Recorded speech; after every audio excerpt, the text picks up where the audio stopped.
Transformasi Bruno Moreira menjadi kapten baru Persebaya Surabaya setelah ditinggal Reva Adi Utama.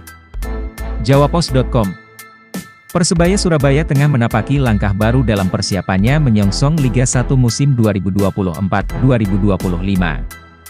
Senyum kebanggaan terpancar dari para supporter setia Green Force setelah tim kesayangan mereka meraih kemenangan gemilang dengan skor telak 6-0 dalam uji coba melawan Raha FC di Stadion Gelora 10 November.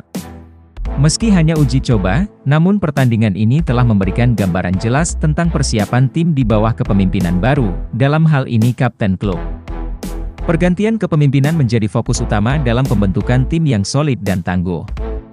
Ditinggalkan Reva Adi Utama, kapten yang telah memberikan kontribusi besar bagi Persebaya, menimbulkan kekosongan yang perlu diisi dengan sosok yang mampu memimpin dengan karisma dan keahlian di lapangan.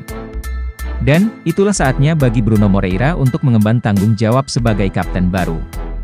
Bruno Moreira, sosok yang telah membuktikan kepiawaiannya dalam mengolah si kulit bundar di lapangan, kini ditunjuk sebagai kapten Persebaya Surabaya.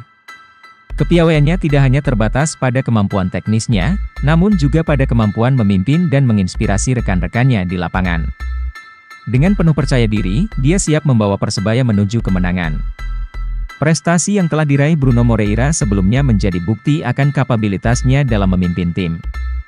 Statistik performa ciamiknya musim lalu sebagai kapten baru Persebaya Surabaya untuk Liga 1 musim depan menjadi cermin dari dedikasi dan kontribusinya yang tak terbantahkan.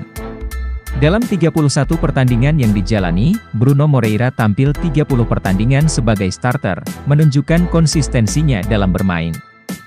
Di balik angka-angka tersebut terdapat cerita tentang dedikasi dan semangat juang Bruno Moreira dalam menghadapi setiap pertandingan. Attacking prowessnya terlihat dari 10 gol yang berhasil diciptakan dalam musim tersebut, dengan frekuensi mencetak gol setiap 303 menit. Selain itu, kemampuan distribusi bola Bruno juga patut diacungi jempol dengan rata-rata 27,8 umpan akurat per pertandingan. Namun, tidak hanya kemampuan menyerang yang menjadi keunggulan Bruno Moreira. Dalam pertahanan, dia juga mampu memberikan kontribusi yang signifikan.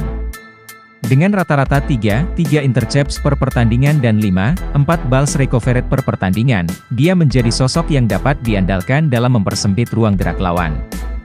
Meskipun tidak luput dari kesalahan, seperti yang tercatat dalam 9 kesalahan yang berujung pada peluang bagi lawan. Tidak hanya itu, kepemimpinan Bruno Moreira juga tercermin dari gaya bermainnya yang agresif dan penuh semangat. Dengan rata-rata 5,7 dribbles sukses per pertandingan dan 13,2 duel dimenangkan per pertandingan, Bruno menunjukkan komitmen dan ketangguhan di lapangan. Meskipun tercatat 8 kartu kuning, namun hal ini menunjukkan ketegasan dan semangatnya dalam mempertahankan warna tim. Ketika ditanya tentang peran barunya sebagai kapten, Bruno Moreira menyambutnya dengan penuh antusiasme dan tekad yang kuat. Baginya, menjadi kapten bukan hanya tentang memimpin di lapangan, tetapi juga menjadi teladan bagi rekan-rekannya di luar lapangan.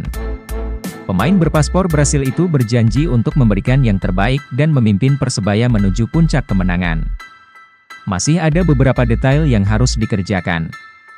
Jelas kondisi adalah prioritas utama. Perlahan-lahan, pekan demi pekan, pemain-pemain baru masuk. Mereka perlu memahami taktik karena kami telah memainkan sistem yang berbeda, ujar pelatih Persebaya, Paul Munster.